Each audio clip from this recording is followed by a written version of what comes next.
Happy 2K Day. Yep, it's finally here.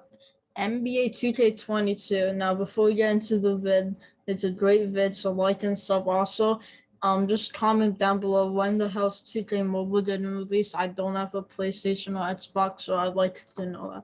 Now, this video is just basically why the Knicks are gonna be the 1 seed. Bias decide. I guarantee you they'll be the 1 seed for a lot of reasons. Now, I'll go position by position. I think that's pretty good.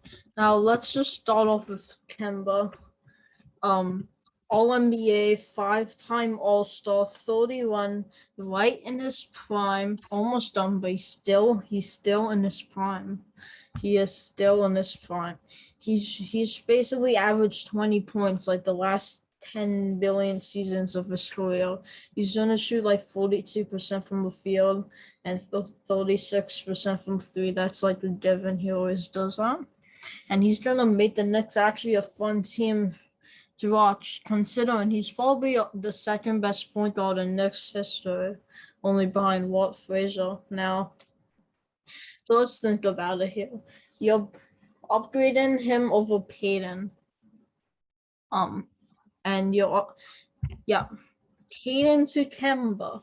I cannot explain to you how much that's gonna mean the world to the Knicks offensively. Now, speaking of offense, they added even more. Evan Fournier, the Frenchman himself. Now, Evan, man, he's Joe Ingles, but actually 6'7". Joe Ingles is 6'7". I thought he was 6'5". Not actually. Anyways, 20 points per game, stole 40% from three, passes, defends, rebounds. Joe Ingles, but better. He's gonna do it all for the Knicks. Huge upgrade over Reggie Bullock. Reggie Bullock can go do whatever he wants in Dallas because we don't care. We got Evan Fournier. Now let's go to Mr. All-Star, RJ Barrett. 20 points per game, stole, great rebounder, great passer. His shooting splits great, good shooter, good inside scorer. Needs to work on his mid-range, but yeah. Now, I forgot what I was gonna say. Oh yeah, his defense, top tier defense. You do not see that with 20-year-olds very often. And I would guarantee you he's gonna be an all-star. Now let's go to all-NBA second team actually. Julius Randle, he sucked in the playoffs, but it doesn't matter. He's gonna put up similar stat lines, be efficient, Hey, can you imagine Rudy Gobert inside defense with Miles Turner, perimeter defense? Like that would be the best defender of all time. If only there was a player like that. Oh, actually, I think I found one. Mitchell Robinson, double-double. He's on average 2 steals, 2 blocks. Injuries all done. He weighs like 300 pounds. I'm pretty sure, maybe like 350. I don't know. But he's gonna be a monster. He's gonna really be the block nest monster. And I'm not gonna bore you guys with going over individual with the Knicks bench, but I'm just gonna warn you, they are deep.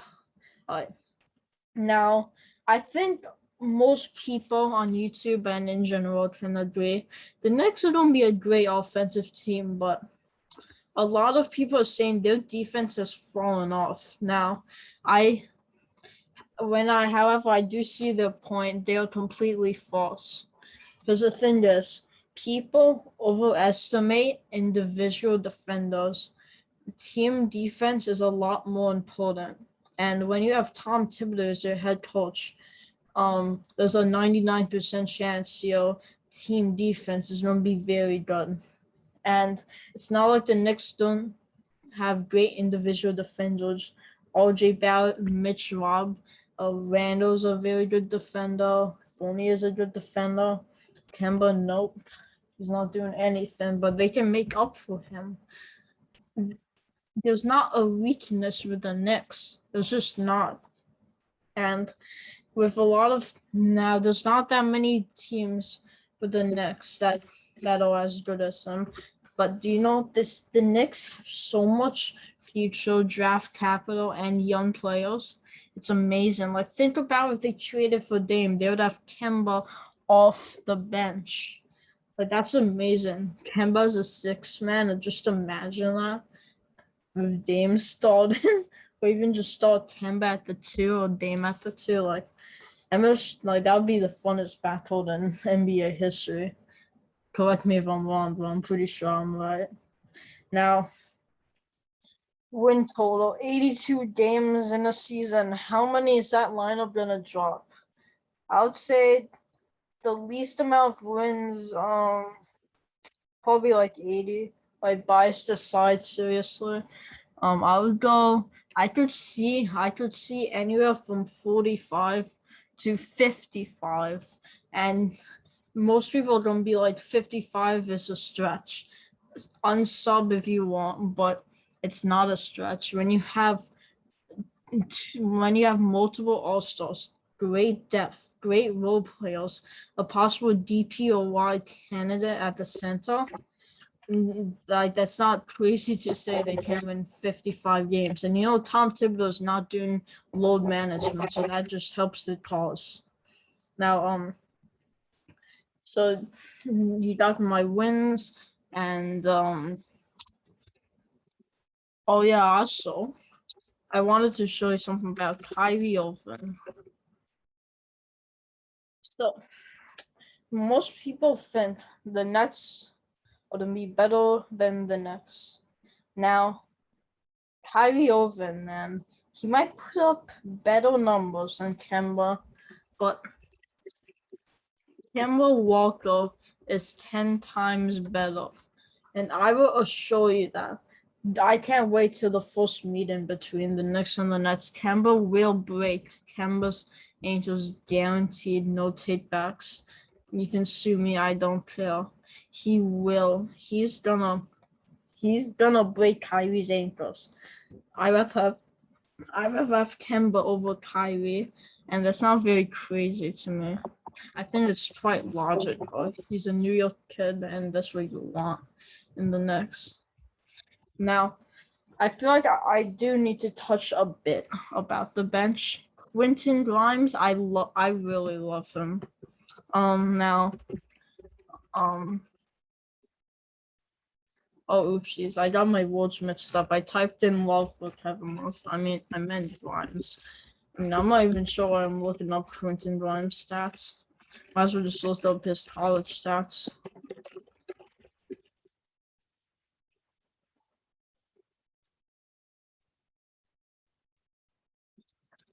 Okay. He's basically Klay Thompson. Like, we didn't admit it. Both 21 years old when they came in. Both 40% shooters from three. 20 points a game. Great defense. Now, you can tell many attempts from three a game and 40%.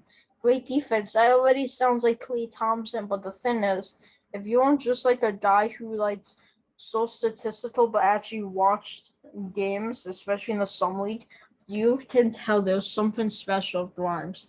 He knows how to tone on the heat, and he knows his release looks so much like Klay Thompson's, and his release is so fast. It is so fast. Like, we need to make a trade. It's too much depth. I feel like I'm making this video so I don't know what to talk about. There's nothing wrong with the Nets, and I can't feel like I'll try to make up a bad thing. The bad thing is that the Knicks have too much depth, and yeah, that's it. Now, oh my god, another advantage, home court advantage. People don't know what it is anymore. They're like, oh, players are more important. No, fans are more important. The atmosphere is more important than the player level usually. Obviously not if you have like Alon Baker and LeBron James, but that's obviously false. But closer wise, it's true. The fans make a huge difference, and when the Knicks are being good and exciting, 100% capacity at MSG, you better prepare yourself for what's coming, Brooklyn.